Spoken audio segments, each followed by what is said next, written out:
Well, thank you, Peter, for your kind introduction.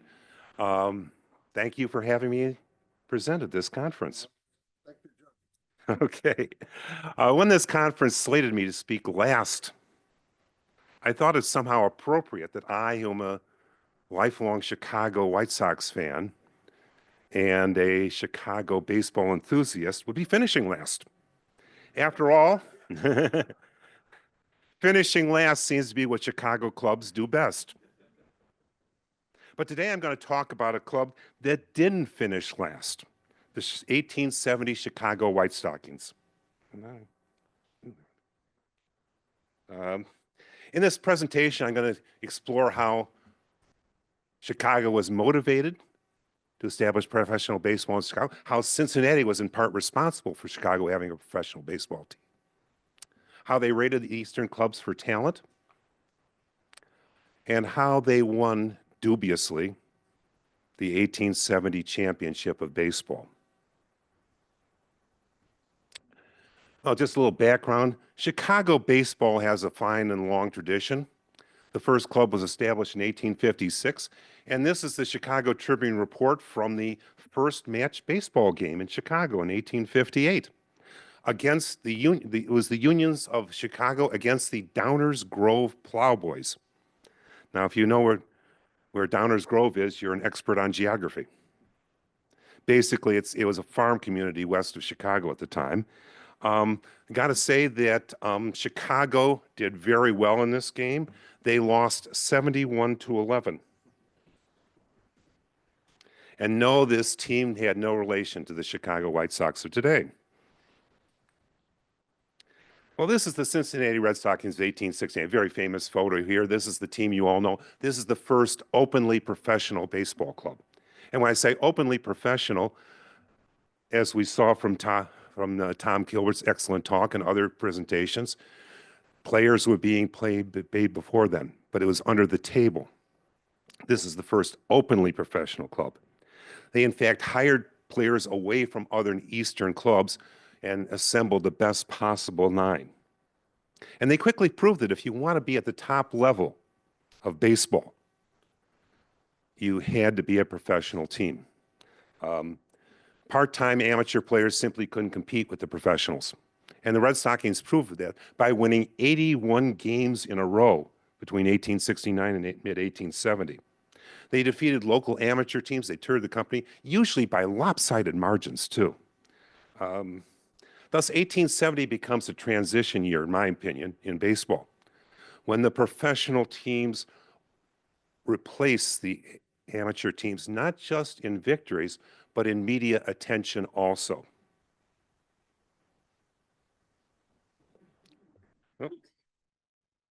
Well, why does Chicago establish teams? Of course, we all know the answer is pork. Pork, yeah, pork. Yeah, Chicago was competing those days with Cincinnati for the title of Porkopolis, or pork capital of the United States. Now, why they were doing that's another question, but they were. And by the 1860s, Chicago was slaughtering so many pigs that if the pigs were laid end to end, each year's slaughter would stretch from Chicago to Florida. That's a lot of pigs. Chicago saw Cincinnati as its main rival, not New York City. The whole idea that Chicago is the so-called second city, that they have this rivalry with New York City, that comes much later in history. At this point, Cincinnati and Chicago were about the same population. They were, by the way, smaller than St. Louis, which was the biggest Midwest city at the time. And they wanted to beat their Midwest rival. They were willing to defer to New York City for a lot of things, but they were damned if they're going to be deferring to Cincinnati. So Chicago's business elite decides to get going. And of course, here's the pictures of Potter Palmer on the left, he was Chicago's premier merchant at the time. He sold his merchandise house to a fellow named Marshall Field, so you're probably familiar with that name. And that's General Phil Sheridan, the commander of the Middle District of the United States Army. They hated Cincinnati too. And so the business elite decided to get together to sponsor a baseball team. Now, Potter Palmer was a baseball fanatic. He had sponsored a team cleverly called the Potter Palmers, and they had toured the nation, and they were going to make sure that Chicago beat Cincinnati. They weren't really worried about beating New York City. It was Cincinnati that they wanted to surpass. And so in October of 1869, he organized a Chicago business elite to start to form what they called the Chicago Baseball Club. Other board members, besides Palmer, included General Phil Sheridan, George Pullman of the Pullman car fame, and Joseph Medill, the owner of the Chicago Tribune. Now, these were Chicago business elite. They were self-made men, not inherited wealth in that, and they were determined to get the job done. And in all, $18,000 was raised to field a club to beat Cincinnati. Now, $18,000 was more than Cincinnati's entire payroll at the time. And this led leading newspapers outside of Chicago to deride the Chicago Club as a quote-unquote $18,000 nine. Now, early in 1870, a Chicago Tribune reporter notices the White Sox that the team is outfitted in, and they decided to call the team the White Stockings. And that nickname stuck, and that's the predecessor. This team that they formed was the predecessor of today's Chicago Cubs. Well, how do you organize a baseball team? You got the money, how do you organize it? Well, what do you do in most businesses? You put an ad in the paper calling all ball players. There were ads placed in the New York Clipper and the Spirit of the Times. In those days, the two church bulletins of baseball. But of course, Todd Cowles, the secretary, and the business elite were not naive enough to think that top ball players would respond to mere newspaper ads. So in the winter of 1869, they sent agents out east to talk turkey to the stars of the New York and Philadelphia baseball teams. However, the early response disappointed Chicago enthusiasts. Stars such as Deacon White and Cherokee Fisher, they listened to Chicago's pitches, but they refused to jump. In January of 1870, the Chicago Tribune grumbled that due to the, quote, bungling inefficiency on the part of team officials, only 2 players had been signed, with a number of star players having slipped through Chicago's, quote, procrastinating fingers and signed with other clubs. Quote, the thing has fizzled. And remember, this is the Tribune saying it, and the Tribune was instrumental in forming the team in the first place.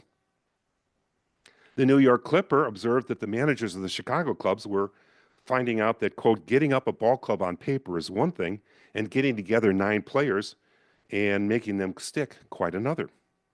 Chass and the club sent one of their 2 signees, second baseman Jimmy Wood, along with business manager Tom Foley, out east to sign more players. Now, the respected and well-connected Wood faced an uphill battle, but he succeeded. As he later recalled many years later, when he approached the players, the team goal of beating the Reds seemed daunting. Quote, it can't be done, most of the players answered me. The Reds are unbeatable, and we aren't going to waste all of next spring and summer practicing for it. Wood had to pay them advance money out of his own pocket in order to lure players to sign. Now, this is one picture of the Chicago team they assembled right in front of their Dexter Park home. Dexter Park being a racetrack, by the way, that they played on the infield of. Again, you may not recognize these names, but they were the A-Rod and Max Scherzer of their time. These were imports from the East Coast clubs. There's nobody on the Chicago White Stockings from Chicago. Here's another picture of the team. Again, we won't go into the details of all of them, but this is some of the best baseball talent in the nation. Baseball legend Henry Chadwick called catcher Bill Craver, quote, the great North American catcher, a tremendous hitter. Ned Cuthbert is credited, probably erroneously, with having done the first stolen base in baseball history. He later went on to become a longtime player and manager. Heavy-hitting Levi Meyerly led baseball the next year, 1871, the first pro league season, batting .492. Baseball Reference says that there had been an MVP award in 1871 Marley would have won it. Now, in recognition of his organizing efforts, Jimmy Wood was named the team captain. What did they look like? Again, I appreciate Craig Brown's good work on this. This is from Craig Brown's Threads of the Game. And as you can see, the team could have just as easily been called the Blue Pants as it was the White Stockings. Well, the early season slump. By opening day of 1870, the roster was filled and the players were outfitted in that handsome, beautiful uniform. And they spent much of the early part of the season playing amateur teams, including they went south, they played one Memphis team, and they won the game 157-1. And the manager castigated the players for allowing that one run. He was a tough guy, you know. Through the end of June, they were 30-0, but they'd only played two top teams, the Forest City of Rockford and the Forest City of Cleveland. A subsequent visit to New York and Philadelphia brought this team down to reality. In 5 games against the top teams of those areas, they only won twice. Later in July, they fell even further, losing to the Mutuals of New York, the Athletics of Philadelphia, the well-regarded Unions of Lansingburg. They even lost to the Harvard College Nine. Perhaps their low point was a July 23rd game in Chicago at Dexter Park, a 9-0 loss to the New York Mutuals that a New York newspaper dubbed, quote, the worst whipping on record. The team would achieve the dubious distinction that year of being the first professional team ever to be shut out. Incredulous, the Chicago Tribune wondered, quote, who would have thought such a thing possible? What sane individual, conversant with the general subject, would have incurred the risk of an examination by a commission of lunacy by admitting the bare possibility of a shutout? In response to this game, sports writers coined the term Chicagoed to refer to any team that was shut out. They had no word for it. It was so rare they didn't even have a word for it before the Chicago game. Eastern newspapers started calling the team the, quote, $18,000 Lemons. Chicago newspapers joined in the outcry, acknowledging that the club had as much raw talent as Cincinnati and perhaps more. They recognized that this team had never played as a unit before, and they didn't have the kind of coordination that the Cincinnati Red Stockings under Harry Wright were famous for. Worse, one or two of the terribly turbulent spirits, unquote, amongst the nine, with petty backbiting and jangling, disrupted team harmony. And I'll get into the disruptor in a second here. New York newspapers joined in the outcry. They noted the club's, quote, lack of discipline, especially when batting, quote, playing for individual show. To the New Yorkers, the club exposed themselves as, quote, humbugs, mountebanks, and sideshow people of no ability except in the Barnum style of batting. The Chicago Republican, another newspaper, called for an overhaul of the team from the top to bottom. As a result, in August, the president was replaced by a new guy, Lieutenant Colonel Norman Bassett, a well-connected Chicago lawyer and former city treasurer. This is a picture of Colonel Bassett, a fine manager, but in the fine Chicago political tradition, visiting teams accused Gassett and the White Stockings of cheating them out of gate receipts when they visited Chicago. He was later indicted for stealing money from the Chicago city. Well, but he was acquitted, unlike a lot of Chicago politicians. Bill Craver, supposedly the best catcher in the world. An injury to his hand disabled Craver for much of the early part of the season. Unable to catch, Craver moved to other positions such as shortstop and in the infield. By August, though, Craver was expelled from the club, quote, on account of a mixture of personal and financial reasons. Though he was deemed to have, quote, no superior in America, perhaps no equal when it came to catching, the club's hand was forced. The club released a letter to newspapers stating that Craver had violated a number of team rules, including drinking, smoking, not playing when asked, and betting on games, leading to the team releasing him. The next day, Craver heatedly responded, claiming that he told the club that he was injured and thus refused to play. He admitted to drinking liquor on the diamond, but in excuse claimed that other players did so also. He also admitted to gambling on the team, but that he only bet on his own team. Sounds a little like Pete Rose, doesn't it? Also, the club officials also wagered on the games. In any event, Craver's stint with the club was ended. And as some of you probably know about the history of Craver, he was later expelled for dirty play, let's put it that way, throwing ball games for Louisville. Mart King took Craver's place as catcher, and business manager Foley lured veteran shortstop Ed Duffy away from the Brooklyn Eckfords. That summer, 4 players who were sick and injured suddenly got healthy again. The team also switched the baseball they used for home games from the lively ball, one that caused a lot of injuries to the fingers when they tried to field it, to a softer ball that was gentler on the fingers. The changes in balls, players, and management seemed to get all the pieces in place for the team to finally play up to their abilities. And they catch fire. Looks like a torpedo bat there. The reformed team won 18 of its next 19 games, losing only to the Forest City of Rockford. Particularly pleasing was a 22-11 drubbing of the same New York Mutual Club that had shut them out earlier in the season. And by then, the New York Mutual Club was claiming to be the champions of the United States, having beaten the Brooklyn Atlantics. Also very pleasing was something more important for them, a 10-6 victory over Cincinnati Red Stockings at Cincinnati. Please, the same Chicago newspapers that derided the team earlier now were praising them for their play. Now, the Cincinnati game had particular significance because in the 1860s, as explained at some length earlier, the baseball title of champion only changed hands if you beat the existing champions in a 2 out of 3 home-and-home series. Again, sort of like boxing is today. You're not the champion, no matter what your record is, unless you beat the existing champion. With this home-and-home idea, the fact that they defeated Cincinnati in Cincinnati, they were halfway home to their real objective, which is humbling the Cincinnati Red Stockings. And by gosh, Chicago beat Cincinnati in the rematch. That won that 1870 game 16-13 at Dexter Park in Chicago.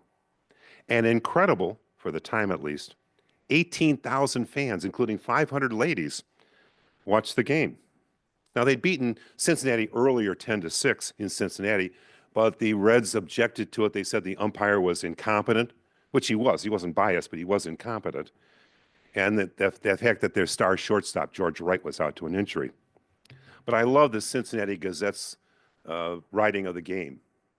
Their conclusion was, the umpire was against us, the weather was against us, the crowd was against us, the heavens were against us, the ground was against us, the pestilential air of the Chicago River was against us, the Chicago Nine were against us, and last but not least, the score was against us.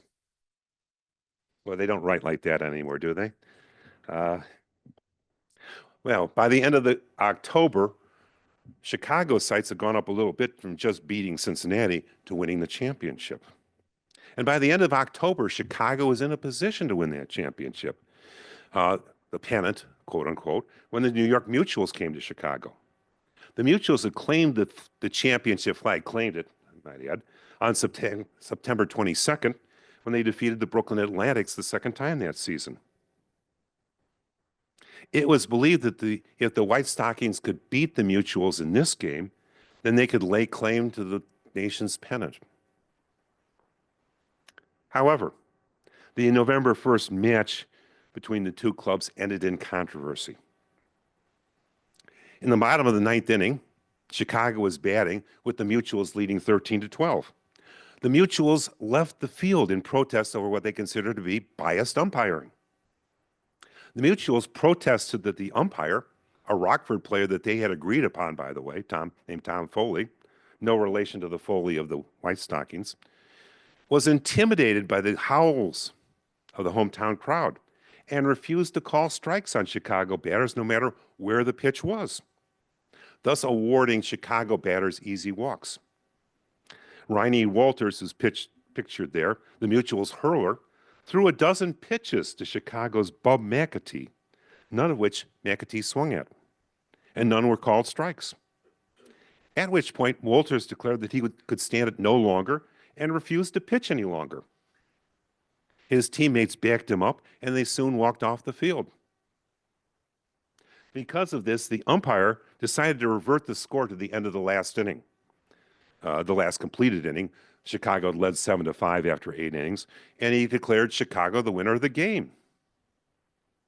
But even this ruling created controversy because according to the rules of baseball at the time, if a team walks off before it's over, it's automatically a 9-0 forfeit. And that's what should have been called. Now, at this time, the umpire, of course, had options to call balls or strikes, and there's no strike zone rule like we have today. Interestingly enough, though, this same umpire, nobody seemed to have made a complaint about his calls the first 8 innings.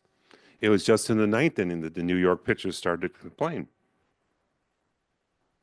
The New York newspapers, and frankly followed by those of every city outside of Chicago, backed the Mutual's claim and called the partisan umpiring, quote, disgraceful. The Chicago newspapers, who presumably watched the same game that the New York newspapers did, replied that the Mutual's pitchers deliberately threw wide of the plate in order to tire out the White Sox batters, and that New York abandoned the field because they knew the White Stockings were going to come back and win the game. Needless to say, the Mutuals objected to the result of the game and challenged the White Stockings to another game on neutral ground. Now, Chicago agreed to play them in Cincinnati later that week, but the Mutuals eventually backed out of the arrangement. The Mutuals were already traveling to Cincinnati to play the Red Stockings, and they lost 23-7 to Cincinnati, which further weakened their claims to be the national champions. Well, what are the reactions to the Mutual games? Well, you can see some of them right here. One Cincinnati newspaper said that the Mutuals had been euchred, which was a term for a card cheat at the time. The New York Herald said, quote, that the Mutuals were cheated out of a game at Chicago. Nobody in this section doubts. Henceforth, no decent club will go to Chicago, and the amalgamated 9 of the last mentioned place may claim the championship if they will. No respectable organization will recognize them. Now, since this group is into statistics, I should add that in the box score of the game, Chicago got 10 walks and New York got none. So maybe there was some smoke to the fire of the accusations of partisan umpiring. So who was champion for 1870? The Mutuals claimed the championship based on having the most wins against fellow professional teams. Not exactly the tradition, but they claimed it at least. Chicago based their claim based on the traditional rule of deciding which team was champion. Wins in head-to-head contests. After all, they'd beaten the Mutuals twice, once dubiously, and Cincinnati twice. The Cincinnati Red Stockings also laid claim to the championship on the grounds of the fact that they had lost fewer games than either of those two teams. Never mind that they lost to Chicago twice. I won't even get into Philadelphia's claim, but ask me later if you're interested. Historians differ on who was the champ at the end of 1870. Marshall Wright labeled the situation, quote, murky, but opined that Chicago had won a, quote, tainted pennant. 30 years later, Albert Spaulding, perhaps with Chicago biased, claimed that Chicago had won it. Historian Bill Rysick, on the other hand, suggests that when Cincinnati beat the Mutuals 2 days after the Chicago game, the Reds, having beaten the Mutuals twice, and these were undoubted victories, while the Mutuals were still champs, the Reds had a claim to be the champion. Now, obviously, he's discounting the validity of the November 1st game in Chicago. Perhaps a New York Times reporter had the last word. It would take a Philadelphia lawyer to find out who was the champion club of 1870. Unfortunately, we don't have a Philadelphia lawyer here in the audience. No, I don't think so. Well, what happened next year? the National Association was founded, which lasted to 1875, and they added some order and regularity to deciding who would be the champion, which again we won't get into. Now, come at that October, the White Stockings were still competing for first place. They were playing about where Millennium Park now stands in Chicago. That was their, and of course, what happens on October 8th, 1871? Well, Mrs. O'Leary's cow knocks over a lamp and the Great Chicago Fire starts. No, we know that that's not quite true. The effect on the White Stockings was devastating. Not only was their stadium burnt, but their team records were burnt, their bats were burnt, their uniforms were burnt, all their equipment was burnt. The club had to finish out the season playing all their games on the road with borrowed uniforms and borrowed equipment. And basically the club collapsed. Now the Philadelphia A's, who by the way poached Cuthbert and Meyerly, who I talked about earlier, from Chicago's 1870 club, they were declared the champions. The club disbanded after this year, at least temporarily, because Chicago had more important things to do than build a baseball team. They had to rebuild a city. And pro baseball would not return to Chicago until 1874. And with that, I'd like to thank again Peter and John and everybody for inviting me to present to you today. Thank you.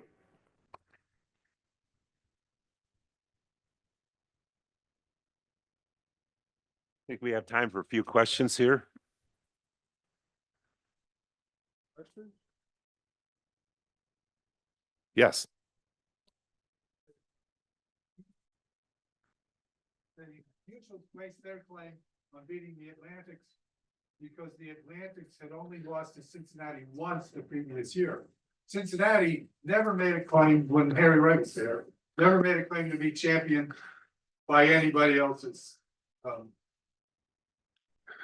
account. They just said, we'll play in our games and you can decide who's the champ. Yeah, I try to simplify that a little for reasons of time. But Brooklyn Athletics were the champions from '69 only because they refused to play the Cincinnati Red Stockings.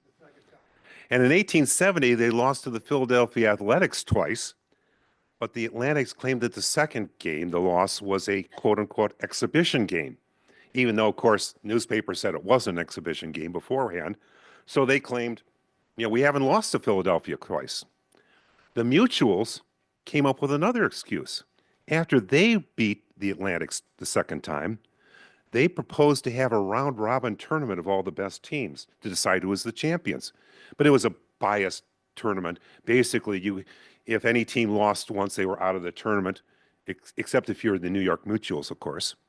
And when no other team accepted the offer, they declared that every game between now and the end of the year was really an exhibition, and thus doesn't count toward the championship. So there were there's a lot more shenanigans than I have space to, you know, and time to talk about. And that's one of the reasons why they formed this professional league or association, I guess is how folks would call it, in 1871. Other questions? Yes.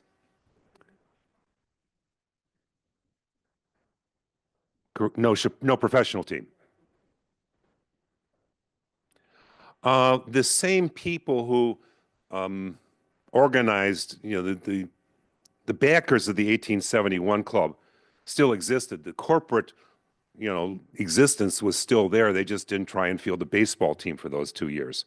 And by 1874, Chicago had rebuilt its economy enough and everything else so they could start essentially a new professional team. But it would be the same organization as the White Stockings of 1870. When did the White Stockings become the Cubs? Oh boy. Oh, the White Sox were a team that came in 1900.